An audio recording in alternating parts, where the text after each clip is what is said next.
അപ്പോൾ ഇൻഷാ അല്ലാ മുത്തുനബിയെ സ്വപ്നം കാണാനുള്ള ഒരായത്ത് ഞാൻ പറഞ്ഞു തരാം. ഇൻഷാ അല്ലാ എല്ലാവരും ഓതണം. അള്ളാഹു ഭാഗ്യം തരുമാറാകട്ടെ. ഓതിക്കൂടെ? കണ്ട ആരെങ്കിലും വേണ്ടപ്പാ, ചോദിക്കണ്ട. കാരണം മുത്തുനബിയെ സ്വപ്നം കണ്ടെങ്കിൽ അത് മറച്ചു വെക്കലാണ് ഏറ്റവും നല്ലത്.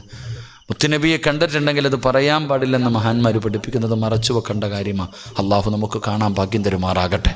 കാരണം മുത്തുനബിയെ കണ്ടാൽ കണ്ടതാ, വേറെ ആരും വരൂല. സ്വപ്നം ശൈത്താനൊന്നും വരൂല. പ്രവാചകന്റെ രൂപത്തിൽ ഇബ്ലീസ് വരാറില്ല. കണ്ടതാ. കണ്ടെന്ന് പറഞ്ഞാൽ വിശ്വസിക്കണമെന്ന്. അവിടെ വേറെ ഒന്നിനും ചാൻസ് ഇല്ല. അള്ളാഹു നമുക്കെല്ലാവർക്കും ആ ശറഫാക്കപ്പെട്ട മുഖം കൺകുളിർമയായിട്ട് കാണാൻ അള്ളാഹു ഭാഗ്യം തരുമാറാകട്ടെ. മഹാനായ അബൂബക്കർ ഇബ്നുൽ മുജാഹിദുൽ മുഖരി റളിയല്ലാഹു തആല അൻഹു മഹാനവറുകൾ തൻ്റെ ശിഷ്യന്മാർക്ക് ഇങ്ങനെ കിതാബ് എടുത്തുകൊണ്ടിരിക്കുമ്പോൾ മഹാനായ ശിബിലി റളിയല്ലാഹു തആല അൻഹു, രണ്ടുപേരും മഹാന്മാരാ, കയറി വന്നു. കണ്ട ഉടനെ ചാടി എഴുന്നേറ്റു, ഓടിച്ചെന്ന് കയ്യിൽ പിടിച്ച് മുസാഫകത്ത് ചെയ്തു. ശിബിലി തങ്ങളെ കൊണ്ടുവന്നിരുത്തി ഭക്ഷണം കൊടുത്തു, ഖിദ്മത്ത് ചെയ്തു. അള്ളാഹുവെ വളരെ സന്തോഷത്തോടുകൂടി യാത്രയാക്കി. ശിഷ്യന്മാരിത് കണ്ടിട്ട് കണ്ണും തള്ളിയിരിക്കുക. ഉസ്താദിനോട് ചോദിച്ചു, ഉസ്താദെ, വലിയ വലിയ രാജാക്കന്മാർ വന്നാൽ പോലും നിങ്ങൾ ഇങ്ങനൊന്നും ചെയ്യാറില്ലല്ലോ, ഈ ഒരു മഹാന് വേണ്ടി എന്താ ഇങ്ങനെ ചെയ്തേന്ന്? അപ്പോൾ ഉസ്താദ് പറഞ്ഞു, ഇന്നലെ ഞാൻ മുത്തുനബി സല്ലല്ലാഹു അലൈഹി വസല്ലമ തങ്ങളുടെ സ്വപ്നം കണ്ടു. ഞാൻ ഇന്നലെ പ്രവാചകന് സ്വപ്നം കണ്ടു. അള്ളാൻ്റെ റസൂൽ എന്നോട് പറഞ്ഞു, ഞാൻ ഇഷ്ടപ്പെടുന്ന സ്വർഗത്തിൻ്റെ അവകാശിയായ ഒരാൾ നിന്നെ കാണാൻ നാളെ വരും, നീ ബഹുമാനിക്കണം. മുത്തുനബി എന്നോട് പറഞ്ഞു, ഞാൻ ചെയ്തു. ഇത്ര തന്നെ. മഹാനായ അബൂബക്കർ ഇബ്നുൽ മുജാഹിദുൽ മുഖരി റളിയല്ലാഹു തആല അൻഹു എന്തേ കാരണമെന്ന് മഹാനവറുകൾക്ക് അറിയില്ല. കുറേ നാളുകൾക്ക് ശേഷം പിന്നീടൊരിക്കൽ അള്ളാഹുവിൻ്റെ റസൂൽ സല്ലല്ലാഹു അലൈഹി വസല്ലമ തങ്ങളെ സ്വപ്നം കണ്ടു. അപ്പോൾ ചോദിച്ചു, നബിയെ, ശിബിലി തങ്ങൾക്ക് ഇത്രയും സ്ഥാനം കിട്ടാൻ, അങ്ങ് സ്നേഹിക്കുന്നു സ്വർഗത്തിൻ്റെ അവകാശി അള്ളാഹുവെ, അത്രയ്ക്കും വലിയ സ്ഥാനം കിട്ടാൻ കാരണം എന്താന്ന് വെച്ചു. അപ്പോൾ പറഞ്ഞു, 80 കൊല്ലമായിട്ട് 5 വഖത്ത് നിസ്കാരം കഴിയുമ്പോഴും പരിശുദ്ധമായ ഖുർആനിലെ ഒരായത്തോതും അതിൻ്റെ മഹത്വമാണെന്ന് ആദരവായ പ്രവാചകൻ നബി മുഹമ്മദ് മുസ്തഫ. 5 വഖത്ത് നിസ്കാരം കഴിയുമ്പോഴും പരിശുദ്ധമായ ഖുർആനിലെ ഒരായത്ത് ഓതാറുണ്ട്. എത്ര കൊല്ലം? 80 കൊല്ലമായിട്ട്. അള്ളാഹു ആ ആയത്ത് ഇനിയെങ്കിലും ഓതാൻ ഭാഗ്യം തരുമാറാകട്ടെ. ഓതിക്കൂടെ? അള്ളാഹു മരിക്കുന്ന കാലം വരെ ഓതാൻ ഭാഗ്യം തരുമാറാകട്ടെ. ആ ആയത്തിന് വലിയ പ്രതിഫലമുണ്ട്. ഒരെണ്ണം ഞാൻ പറയാം. എൻ്റെ പ്രിയമുള്ള സഹോദരങ്ങളെ, അള്ളാഹുവിൻ്റെ പരിശുദ്ധമായ ഖുർആനിൽ ബിസ്മി ഇല്ലാത്ത ഒരു സൂറത്തുണ്ട്. ഏത് സൂറത്താ? സൂറത്തു തൗബ. അപ്പോൾ ഈ ആയത്ത് ഓതുമ്പോൾ എന്തോതരുത്? ഔദു ബില്ലാഹി മിനശ് ശൈത്വാനിർ റജീം ഇത്രയേ ഓതാവൂ. ബിസ്മി ഓതരുത്. 5 വഖത്ത് നിസ്കാരം കഴിയുമ്പോഴും ഔദു ബില്ലാഹി മിനശ് ശൈത്വാനിർ റജീം എന്ന് പറഞ്ഞിട്ട് ഈ ആയത്ത് ഓതണം. ഏതായത്താ? സൂറത്തു തൗബയുടെ ഏറ്റവും അവസാനത്തെ ആയത്തിന് തൊട്ടു മുകളിലുള്ള ആയത്ത്. ലഖദ് ജാഅക്കും റസൂലും മിൻ അൻഫുസിക്കും അസീസുൻ അലൈഹി മാ അനിത്തുൻ ഹരീസുൻ അലൈക്കും ബിൽ മുഅ്മിനീന റഊഫുർ റഹീം. ഈ ആയത്ത് സൂറത്തു തൗബയുടെ ഏറ്റവും അവസാനത്തെ പേജ് എടുത്ത് നോക്കിയാൽ ആയത്ത് കാണാം. ഈ ആയത്താണ് മഹാനവറുകൾ ഓതിയത്. ഇന്ന് മുതൽ ഇൻഷാ അല്ലാഹ്, ഇന്നല്ല നാളെ സുബഹി നമസ്കാരം കഴിഞ്ഞത് മുതൽ എല്ലാവരും ഓതി തുടങ്ങ്. എന്നെങ്കിലും ഒരിക്കൽ മുത്തുനബി നമ്മളെ കാണാൻ വരും. അള്ളാഹു ഭാഗ്യം തരുമാറാകട്ടെ. അള്ളാഹു പ്രവാചകൻ്റെ കൈപിടിച്ച് സ്വർഗത്തിൽ പോകുന്ന ഭാഗ്യവാന്മാരിൽ അള്ളാഹു നമ്മളെ ഉൾപ്പെടുത്തി അനുഗ്രഹിക്കുമാറാകട്ടെ. അപ്പോൾ ഇൻഷാ അല്ലാഹ് അൽഹംദുലില്ലാഹ് നമുക്ക് ദുആ ചെയ്യാം. സല്ലല്ലാഹു അലാ മുഹമ്മദ്.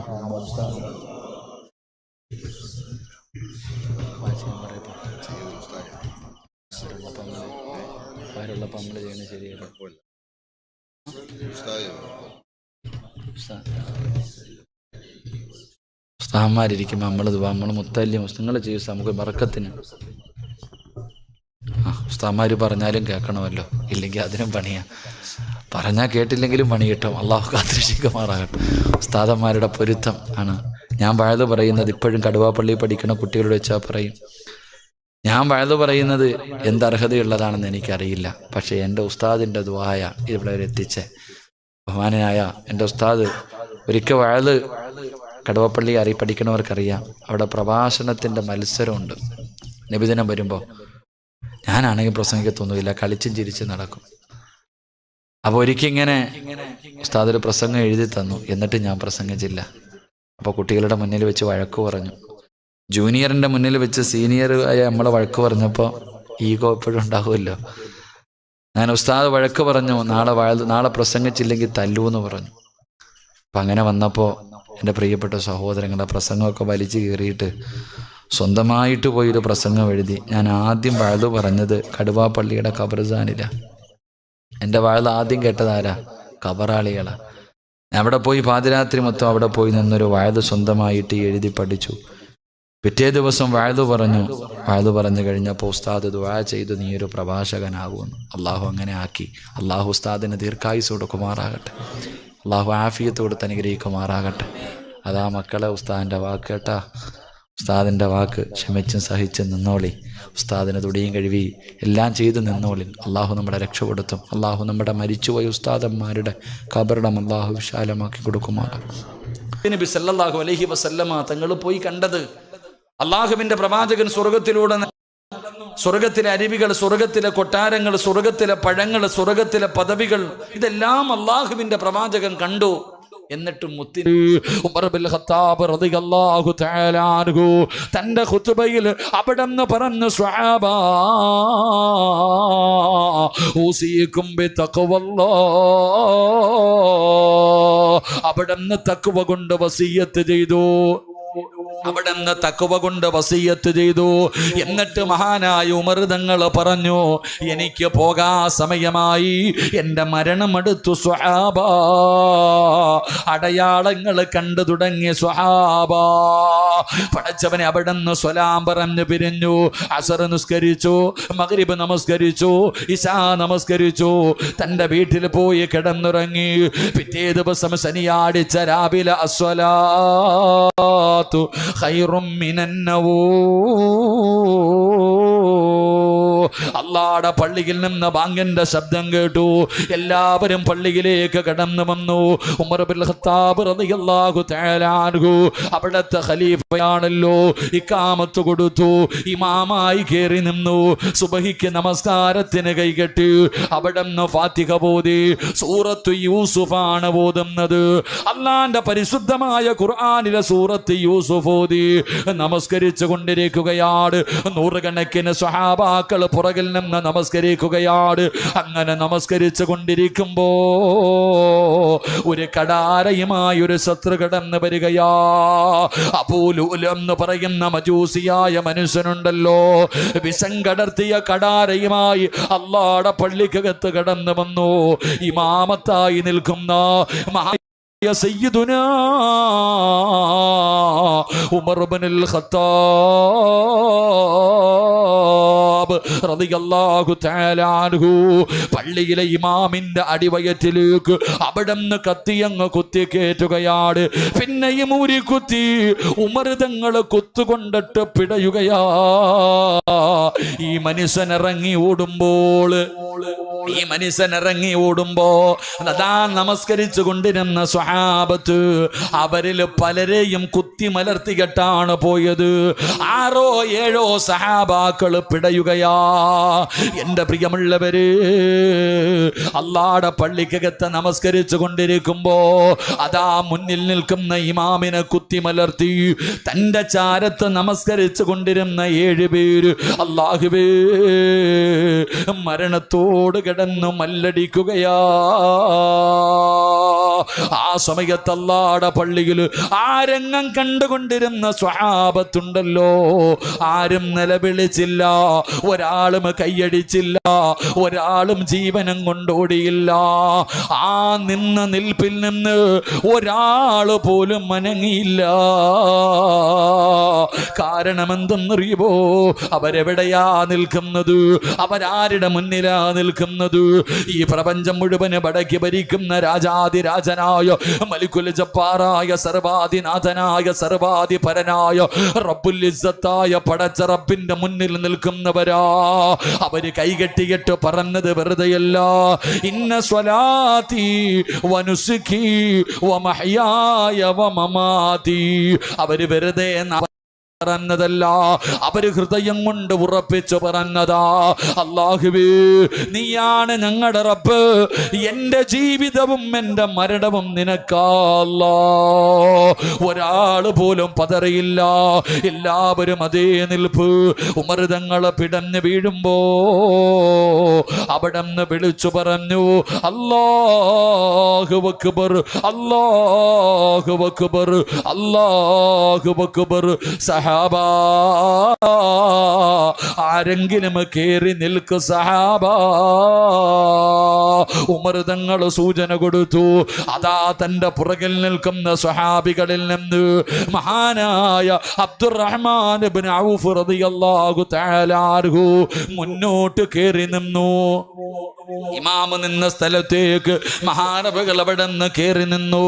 നിസ്കാരം തുടരുകയാ, നിസ്കാരം തുടരുകയാ. ആ സ്വഹാബിയുടെ കാലിന്റെ ചുവട്ടില് മഹാനായ സയ്യിദുനാ ഉമർ ഇബ്നുൽ ഖത്താബ് റളിയല്ലാഹു തആല അൻഹു. നിങ്ങൾ ചിന്തിക്ക്, പള്ളിക്കകത്ത് നമസ്കരിച്ചുകൊണ്ടിരുന്നപ്പോ ഒരുത്തം പള്ളിക്കകത്ത് വന്നിട്ട് ഇമാമിന്റെ അടിവയറ്റിലേക്ക് കുത്തിക്കേറ്റി ഇറങ്ങിപ്പോകുന്ന വഴിയിൽ നമസ്കരിച്ചു കൊണ്ടിരുന്ന 6-7 പേരെയും കുത്തിയിട്ട് ഇറങ്ങിപ്പോയി. നമ്മളാണെങ്കിൽ ചിന്തിച്ചു നോക്ക്. അല്ലാഹു അഅലം. എന്നാൽ ഒരാള് പോലും ആ നിൽക്കുന്ന നിൽപ്പിൽ നിന്ന് അനങ്ങിയില്ല. അതേ നിൽപ്പ്. കണ്ണിന്റെ മുന്നിൽ ഒരാൾ കിടന്ന് മരണവിപ്രാളത്തിൽ പിടയുകയാ ഉമർ തങ്ങൾ. ഒരാള് പോലും അനങ്ങിയില്ല, അങ്ങനെ തന്നെ കൈകെട്ടി നിന്നു. എൻ്റെ പ്രിയമുള്ളവരെ, ഇമാമ് സൂചന കൊടുത്തു, എനിക്ക് വയ്യ, ആരെങ്കിലും ഒന്ന് കയറി നിൽക്കുക. അല്ലാഹു അക്ബർ. മഹാനായ അവിടുന്ന് സഹാബി കയറി. അബ്ദുറഹ്മാൻ ഇബ്നു ഔഫ് റളിയല്ലാഹു തആല അൻഹു അതേ സ്ഥലത്തേക്ക് കയറി നിന്നപ്പോൾ ആ മഹാന്റെ കാലിൻ്റെ ചുവട്ടിൽ ആ ഉമർ തങ്ങൾ കിടന്ന് പിടയുന്നേ. ആ മഹാന്റെ കാലിൻ്റെ ചുവട്ടിൽ രണ്ടാമത്തെ ഖലീഫ മരണത്തോട് മല്ലടിക്കുക. എന്നിട്ടും കൈയഴിച്ചില്ല സഹോദര. അവിടെ നിന്ന് നിസ്കരിച്ചു, നിസ്കാരം പൂർത്തീകരിച്ചു. അതാ നിസ്കാരം. അല്ലാഹു ഈമാൻ തരുമാറാകട്ടെ. ഉറക്കപ്പറ, അല്ലാഹു ഈമാൻ തരുമാറാകട്ടെ. നിസ്കാരം കിട്ട് പൂർത്തീകരിച്ചു, സലാം വീട്ടി. എല്ലാവരും കൂടെ അല്ല, അൽഹംദുലില്ലാ, മഹാനായ സയ്യിദന ഉമർ ഇബ്നുൽ ഖത്താബ് റളിയല്ലാഹു തആല. ഇതിനാ നിസ്കാരം എന്ന് പറയാ, ഇതിനാ നിസ്കാരം എന്ന് പറയാ. എൻ്റെ പ്രിയപ്പെട്ട സഹോദരങ്ങളെ, സ്വർഗത്തിൽ പോകണമെങ്കിൽ 50 വക്കത്തൊന്നും വേണ്ട. സ്വർഗത്തിൽ പോകണമെങ്കിൽ 1 വക്കത്ത് നിസ്കരിച്ചാൽ മതി. 1 വക്കത്ത് നിസ്കാരം മതി സ്വർഗത്തിൽ പോകാൻ. മഹാനായ റസൂലുള്ളാഹി സ്വല്ലല്ലാഹു അലൈഹി വസല്ലമ തങ്ങൾ പറഞ്ഞു, ഒരാൾ നമസ്കരിക്കാൻ കൈകെട്ടി സലാം വീട്ടി കഴിയുമ്പോൾ ഒന്നുകിൽ അവൻ സ്വർഗത്തിൽ, അല്ലെങ്കിൽ അവൻ നരകത്തിൽ സീറ്റ് ഉറപ്പിച്ചു എന്ന് നബി മുഹമ്മദ് മുസ്തഫ മുത്തുനബി പറയുകയാ. നാളെ സുബഹി നിസ്കരിക്കാൻ ഞാനും നിങ്ങളും നിസ്കാരപ്പായിൽ ചെന്ന് നിന്ന് കൈകെട്ടികെട്ട് നിസ്കരിച്ചു കഴിഞ്ഞാൽ ആ സലാം അങ്ങോട്ട് വീട്ടുമ്പോൾ ഒരു മലക്ക് എന്നെ പിടിച്ചിട്ട് പറയും, സിറാജേ, നീ സ്വർഗത്തിന്റെ അവകാശിയാടാ, നിന്റെ പേര് സ്വർഗത്തിന്റെ മുന്നിൽ എഴുതി വെച്ചിട്ടുണ്ട്, നീ സ്വർഗത്തിന്റെ അവകാശിയാ, ഈ പോകുന്ന വഴിയിൽ നീ മരിച്ച സ്വർഗത്തിലാ, പൊക്കോ, എന്നെ കെട്ടിപ്പിടിച്ചിട്ട് പറയും. ഇനി എന്റെ നിസ്കാരം ശരിയായില്ലെങ്കിൽ മലക്ക് പറയും, എടാ നശിച്ചു പോയവനെ, എടാ അള്ളാടെ സ്വർഗം കളഞ്ഞല്ലോടാ നഷ്ടവാളി, നരകത്തിന്റെ മുന്നിൽ നിന്റെ പേരെഴുതി വെച്ചിട്ടുണ്ട്, ദുഹറിന് മുമ്പ് നീ തൗബ ചെയ്യാതെ മരിച്ചുപോയ നരകത്തിലാ. അള്ളാഹു കാത്തുരക്ഷിക്കുമാറാകട്ടെ, അള്ളാഹു കാത്തുരക്ഷിക്കുമാറാകട്ടെ. എൻ്റെ പ്രിയമുള്ള സഹോദരങ്ങളെ, വഅലുകൾ എന്തേപ്പാ കേട്ടിട്ട് നന്നാകാൻ പറ്റാത്ത? എല്ലാവരും പ്രഭാഷണങ്ങളും എന്തെല്ലാം കാര്യങ്ങൾ ഞാനും നിങ്ങളും കേൾക്കുന്നു. പണ്ടത്തെ പോലെ അല്ലല്ലോ. ആരുടെ മൊബൈൽ എടുത്ത് നോക്കിയാലും വഅലുണ്ട്. ഏതെങ്കിലും ഒരു ഉസ്താദിൻ്റെ പ്രസംഗം, 1 മിനിറ്റെങ്കിലുമുള്ള പ്രസംഗം എല്ലാ ആണിൻ്റെയും പെണ്ണിൻ്റെയും മൊബൈലിലുണ്ട്.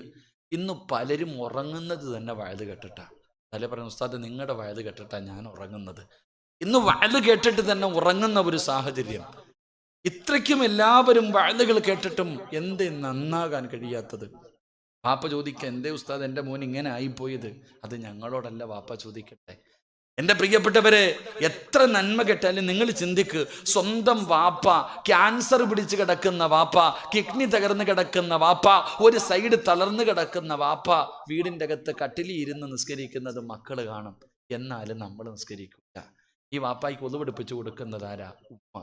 വാപ്പ നിസ്കരിക്കുന്നത് ഉമ്മ കാണും, എന്നാലും ഉമ്മ അവിടെ കിടന്നുറങ്ങും, നിസ്കരിക്കും. എന്തുകൊണ്ട് സഹോദര?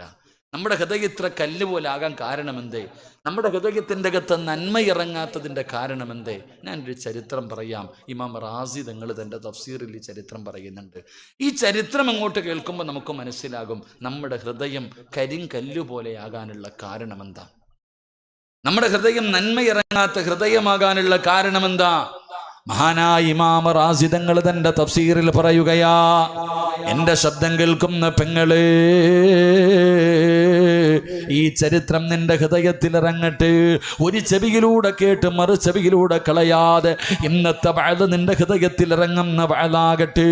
അല്ലാഹുവേ, അവിടുന്ന് മഹാനവറുകൾ പറയുകയാണ്, 1400 വർഷങ്ങൾക്ക് മുമ്പ് കാനത്ത് ഇംറഅത്തുൻ തസീഹു ഫീ സിഖഖിൽ മദീന, മദീനയുടെ തെരുവിലൂടെ ഒരു പെണ്ണ് നിലവിളിച്ചുകൊണ്ട് ഓടുകയാണ്, കരഞ്ഞുകൊണ്ട് ഓടുകയാണ്. ദല്ലൂനി അലാ മുഹമ്മദ്, അള്ളാഹുവിന്റെ പ്രവാചകൻ എവിടെയാണ്? ആരെങ്കിലും മുത്തുനബി എനിക്കൊന്ന് കാണിച്ചു തരുമോ? അള്ളാഹുവിന്റെ റസൂലിനെ എനിക്കൊന്ന് കാണിച്ചു തരുമോ എന്ന് ചോദിച്ചുകൊണ്ട് മദീനയുടെ തെരുവിലൂടെ നിലവിളിച്ചുകൊണ്ടൊരു പെണ്ണിങ്ങനെ ഓടുകയാണ്. അല്ലാ, സ്വഹാബത്ത് കാണിച്ചു കൊടുത്തു. പെണ്ണ് ആയിരിക്കുന്നതാണ് അള്ളാഹുവിന്റെ പ്രവാചകന്, അതാണ് ലോകത്തിന്റെ നേതാവ്. മുത്തുനബിയെ കാണിച്ചു കൊടുക്കുമ്പോ അതാ കരഞ്ഞുകൊണ്ട് പ്രവാചകന്റെ മുന്നിലേക്ക് ഓടുകയാണ്. യാ റസൂലല്ലാഹ്, അല്ലാഹുവിന്റെ നബിയേ, എനിക്ക് തൗബയുണ്ടോ നബിയേ? എന്റെ പാപം അല്ലാഹു പൊറുക്കുമോ നബിയേ? അല്ലാഹുവിന്റെ പ്രവാചകന്റെ മുന്നിൽ ചെന്ന് നിലവിളിക്കുകയാണ്. മുത്തുനബി പറഞ്ഞു, നീ കരയരുത് പെണ്ണ്, നീ നിന്റെ നിലവിളിയൊന്ന് നിർത്ത്. എന്തിനാ നീ കരയുന്നത്? എന്തിനാ നീ നിലവിളിക്കുന്നത്? എന്തു പാപമാണ് നീ നിന്റെ ജീവിതത്തിൽ ചെയ്തത്? മുത്തുനബി അവിടെ നിന്ന് ചോദിക്കുമ്പോ, യാ റസൂലല്ലാഹ്, എന്റെ ഭർത്താവ് ഒരു കച്ചവടക്കാരനാണ് നബിയേ. എന്റെ ഭർത്താവ് ഒരു കച്ചവടക്കാരനാണ്. എന്റെ ഭർത്താവ് കച്ചവടത്തിന് പോയാ മാസങ്ങൾ കഴിഞ്ഞേ വരാറുള്ളൂ. ഒരുപാട് വർഷങ്ങൾ കഴിയും. പോയതാ നബിയേ, വർഷങ്ങൾ കഴിഞ്ഞേ വരാറുള്ളൂ.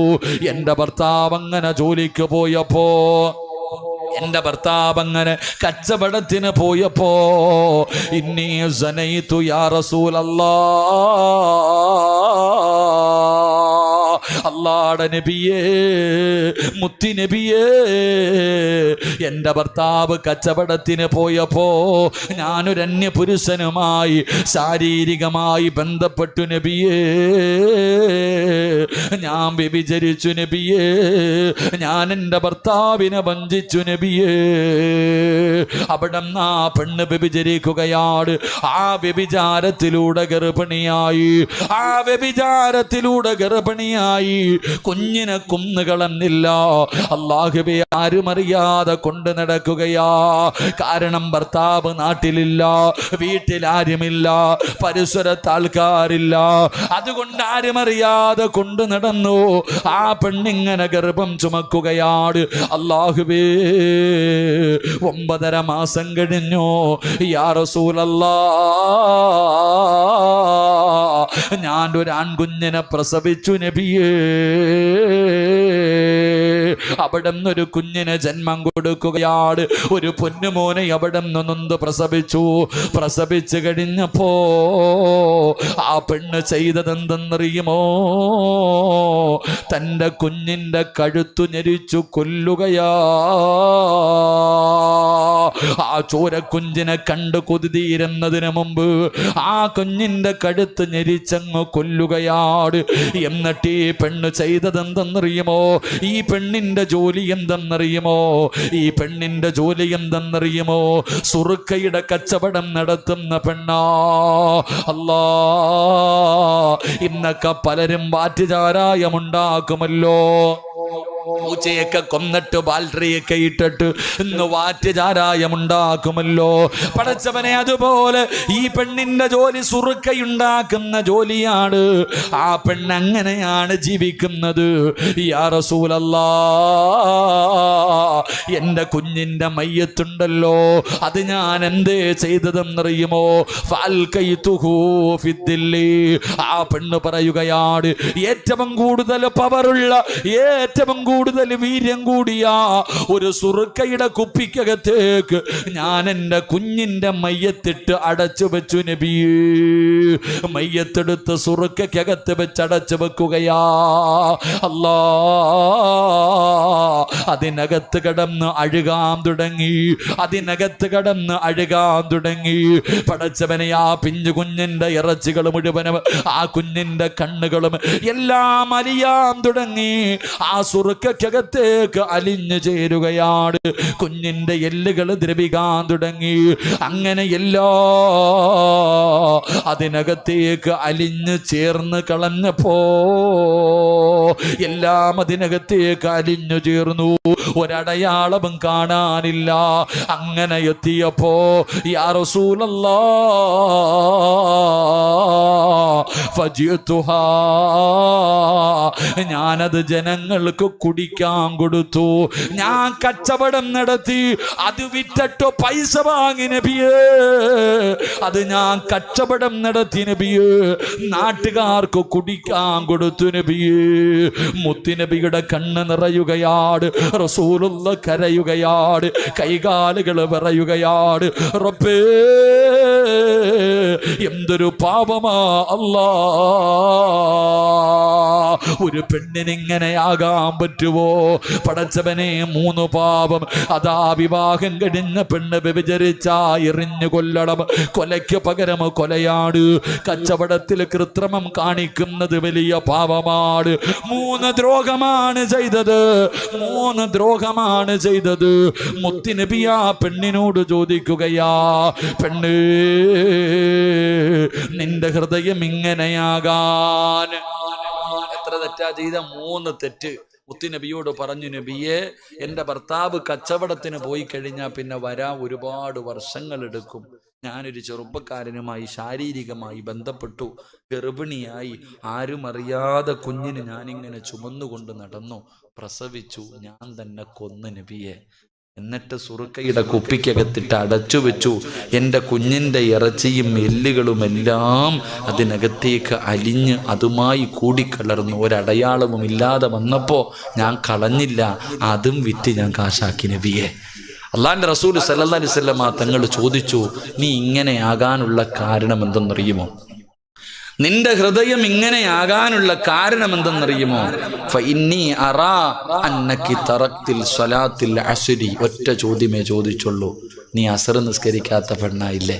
ഒറ്റ ചോദ്യം. നീ അസർ നമസ്കരിക്കാത്ത പെണ്ണല്ലേ?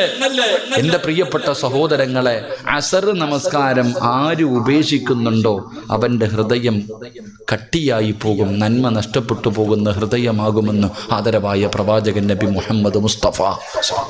അസർ നമസ്കാരം ഉപേക്ഷിച്ച് കഴിഞ്ഞാൽ മോനെ നിസ്കരിക്കാറുണ്ടോടാ? എത്ര വയത് കെട്ടിട്ട് നന്നാകാത്ത അതുകൊണ്ടാ ഉമ്മയെ തല്ലുന്നേ, അതുകൊണ്ടാ ഉപ്പാനെ ചീത്ത വിളിക്കുന്നേ, അതുകൊണ്ടാ മോനെ 18 വയസ്സ് തികഞ്ഞ മകള് കോടതിയുടെ വരാന്തയിൽ കിടന്ന് ജന്മം കൊടുത്ത വാപ്പയും ഉമ്മയും കരയുമ്പോൾ ഇവരെ വേണ്ട, അവനെ മതിയെന്നിറങ്ങിപ്പോകുന്നേ. മക്കളെ കുറ്റപ്പെടുത്തണ്ട. ഉമ്മ വൈകുന്നേരം വീട്ടിലേക്ക് ട്യൂഷൻ സ്കൂള് വിട്ട് വരുന്ന മക്കളെ ആരാ അസർ നമസ്കരിപ്പിക്കുക? ഇങ്ങോട്ട് വിളിക്കും, കുളിച്ചൊരുക്കും, അടുത്ത വണ്ടി കയറ്റി വിടും. അള്ളാഹു ഈമാൻ നൽകുമാറാകട്ടെ. മുത്തുനബി അവിടെ നിന്ന് ചോദിച്ചു, പെണ്ണേ, നീ അസർ നിസ്കരിക്കാത്ത പെണ്ണല്ലേ? അതേ നബിയെ, നിസ്കരിക്കൂല നബിയെ. എൻ്റെ പ്രിയമുള്ള സഹോദരങ്ങളെ, ഒരു വക്കത്ത് നിസ്കാരം മുടക്കിയ ആളുടെ അവസ്ഥ ഇതാണെങ്കിൽ ഈ 5 വക്കത്ത് നിസ്കരിക്കാത്തവൻ്റെയൊക്കെ അവസ്ഥ എന്തായിരിക്കും? അള്ളാഹു നമ്മളെ കാത്തിരക്ഷിക്കുമാറാകട്ടെ. ഉറക്കല്ലാഹു നമ്മളെ കാത്തിരക്ഷിക്കുമാറാകട്ടെ. എൻ്റെ പ്രിയമുള്ള സഹോദരങ്ങളെ, ഈ നിസ്കാരം എന്തിനാ നിസ്കരിക്കുക? എക്സസൈസ്, പള്ളിയിൽ പോ, കൈകിട്ട, റുക്കൂ, സുജൂദ്, ഇതിലൊക്കെ എന്താ നേടല്ലേ? ഇതിലെന്താ ഉസ്താദെ? പലരും ചോദിക്കുമല്ലോ, വേറെ പണിയൊന്നുമില്ല, എന്താ പള്ളിക്കകത്ത് പോക, ഇമാം എന്തോ ചെയ്യുന്നു, കൂടെ ചെയ്യണോ? അങ്ങനെ കൂടെ ചെയ്യും. എന്താ ഇതിനകത്തുള്ള പ്രതിഫലം? നീ വിചാരിച്ചു വെറുതെയാണ് 5 വക്കത്ത് പള്ളിയിൽ പോയി തലകുത്തി വീഴുന്നത്? വെറുതെയല്ല, അതിൻ്റെ കാരണമുണ്ട്, അതിന് മഹത്വമുണ്ട്, അതിന് പ്രതിഫലമുണ്ട്. നബി സല്ലല്ലാഹു അലൈഹി വസല്ലം തങ്ങൾ പറഞ്ഞു, നിന്റെ ജീവിതത്തിലെ സർവ്വ പ്രശ്നങ്ങൾക്കുമുള്ള പരിഹാരമാ 5 വക്കത്ത് നിസ്കാരമെന്ന് നബി മുഹമ്മദ് മുസ്തഫ. ഇത് സലാത്ത് പറയാൻ മടിയുണ്ടോ? നബി മുഹമ്മദ് മുസ്തഫ സല്ലല്ലാഹു അലൈഹി വസല്ലം തങ്ങൾ പറഞ്ഞു പരിഹാരം. ഇപ്പൊ എല്ലാം പ്രശ്നമല്ലേ? ഞാൻ ഒരു കാര്യം, ഒരു സത്യം ഞാൻ ചോദിക്കട്ടെ. എൻ്റെ പ്രിയമുള്ള സഹോദരങ്ങളെ, സാമ്പത്തികമായിട്ട് എല്ലാവരും തകർന്നു ഇല്ലേ ഉസ്താദെ? കൂടെ ജോലി ചെയ്യുന്ന സ്റ്റാഫിന് കൊടുക്കാൻ പൈസയില്ല ഉസ്താദെ.